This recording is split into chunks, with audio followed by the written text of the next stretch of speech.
মুহাম্মদ সাল্লাল্লাহু আলাইহি সাল্লাম কবরে মৃত, মরা মানুষ আছে কবরে, জীবিত নেই। জীবিত আছে এটাই হলো আকীদা, মানে খারাপ আকীদা, ভ্রষ্ট আকীদা। দেখেন এখন খুব সুন্দর করে ধরা খেয়েছেন। কিভাবে ধরা খেয়েছেন?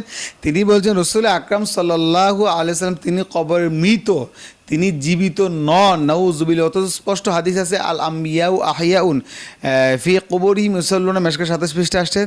এমনকি বুখারীর ব্যাখ্যাগত ফাতুল বারীর মধ্যে আসছেন, ইবনে হাজার আসকালানী হাদিসটা নকল করেছেন যে আল আম্বিয়াউ আহইয়াউন ফি কুবুরিহিম ইউসাল্লুনা।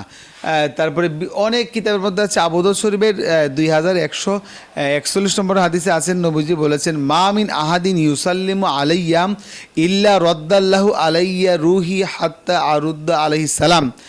যখন কোনো ব্যক্তি নবীজিকে সালাম দেন, নবীজির উপর দুরূদ শরীফ পড়ে, তখন এই সালামগুলি দুরূদ শরীফগুলি ফেরেশতার মাধ্যমে নবীজির রাওজা মুবারক হাজির হয়ে যান। রদ্দাল্লাহু আলাইয়া রুহি, নবীজির রুহ মুবারক আল্লাহ পাক ফিরত দিয়ে দেন রাওজা পাক। কেন? উম্মতের সালামের জবাব দেওয়ার জন্য, দুরুদের জবাব দেওয়ার জন্য।